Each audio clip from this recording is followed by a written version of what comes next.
What's up, guys? Welcome back to the 3 of a Kind YouTube channel. I'm gonna do just a quick section of this video. I'm sure there'll be more added to it later, but I'm working on my two blue beauties. A couple things I needed to do. One thing I needed to do was fix the idle on this. I have my little Tusk thermostat radiator cap, which was awesome. So appreciate that, Tusk. You can see my Tusk racing right there. And basically what was happening is it was showing to be like 10 degrees higher than it had been, riding around about 230, which 220 seems high, but forums say that's okay. So I went ahead and lowered the idle on it. So I'll give you all an example.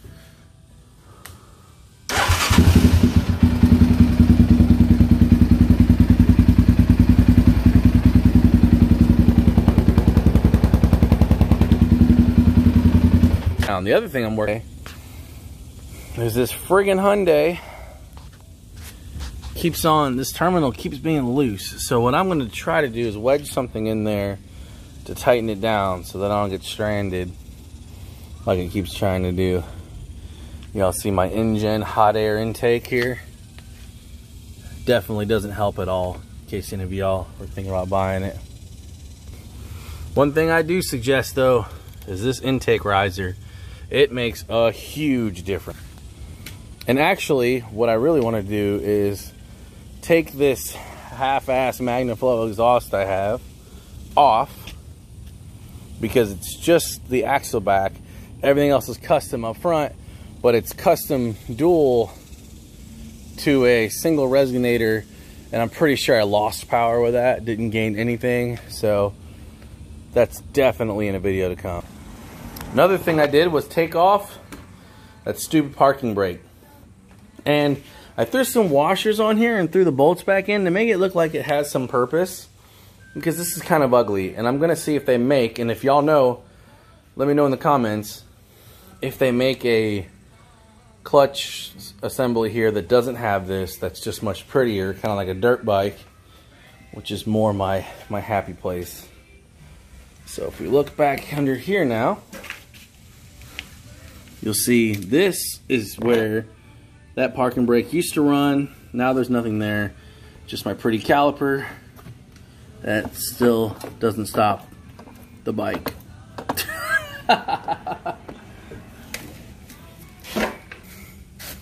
See anything wrong here? Yeah, this is supposed to be a tie rod. This L-shaped thing.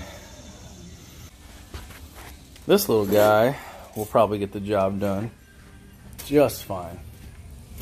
So what I'd like to do is, I've already loosened this bolt pretty excessively. Now I need to split this apart, kind of like that. I need to get it, oof, I think it shocked me a little there. Felt a little tingle. Get it nice and loose, because I need to be able to stick something down in here in order to let it tighten up on it. So what I did is I ran a rivet through my rivet gun, popped the end off, shoved it down in there, and folded it over. And unfortunately, I'm not sure that I did it over far enough, but I'm gonna try to crank it down and see what happens. Well, there you have it. Definitely tighter than it was. Seems like it'll hold. So I'll put my professionally modified cover back on from my subwoofer system, which isn't even attached right now. Sitting over there in the garage. Back in there like you're supposed to. Good to go. Sweet. Nothing to rivet and some hammers and a 10mm couldn't fix. This was my backup plan. Probably would have looked way more mint, but that's all right.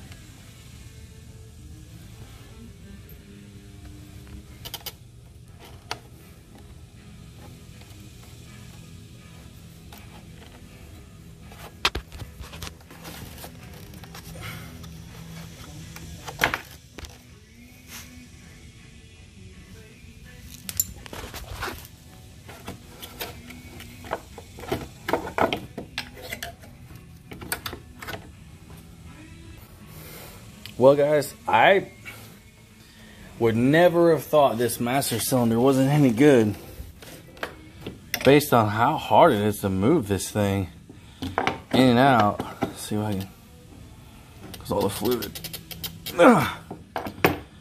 You would think it's pretty good, but these brakes will not bleed, so I gotta assume something's wrong here. But I'm one bolt away.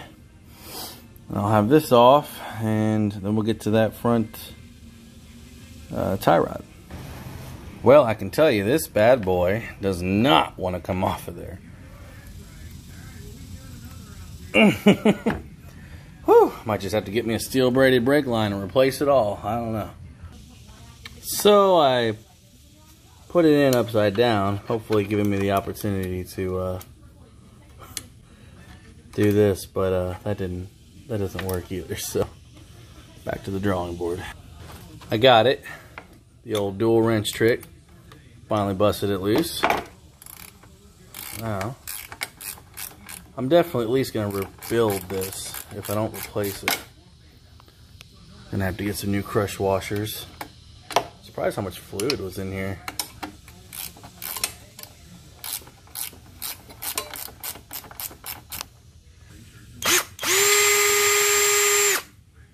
That back, wow.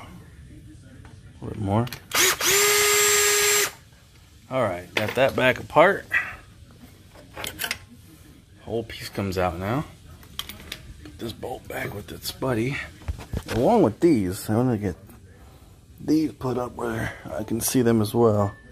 Awful important pieces there. So, there it is. I am completely interested to see why this thing doesn't work. There it goes. I can't imagine it's supposed to be much easier than that or harder. I don't know. That's guess that's why I'm gonna rebuild it and see what happens. Probably screw it up and just buy a new one. Alright. First thing I'm gonna probably need to do is get some of this dirt up out of here. And I'm gonna need to get this cotter pin undone. Not even sure which way it's wrapped around. That way. Cotter pin's gotta come out. Then the bolt can come out. First, I need to get some of this dirt off. I can't even see what I'm doing. And normally you would turn the wheel away, but this is all the wheel will turn because I was dumb enough to bend the hell out of this thing. Alright. Oh.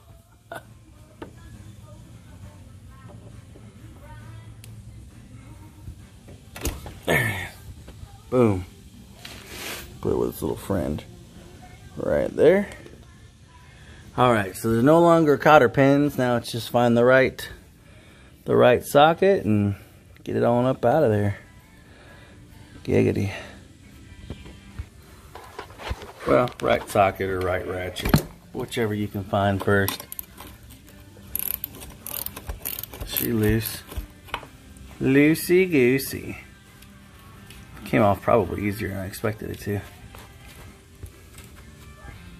Now we gotta just try to tap her on down out of there.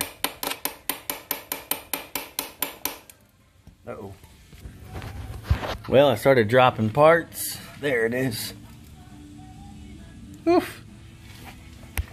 Let's put all that together. Alright.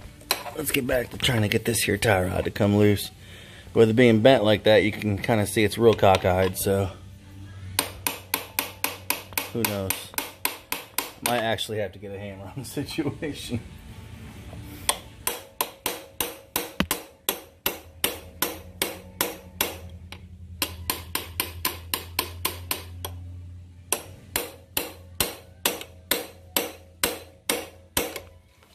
Yep. All right.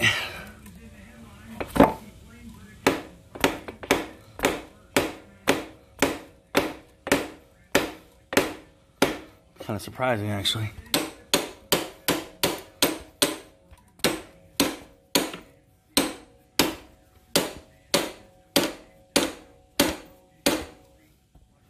beast. Well, I'm just gonna spray some WD-40 on both of them and let that junk sit till later, because that ain't coming out of there at all.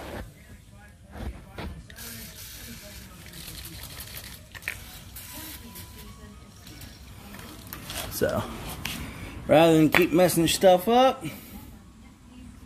I'd rather just go ahead and put some penetrating oil in it and let it do what it do.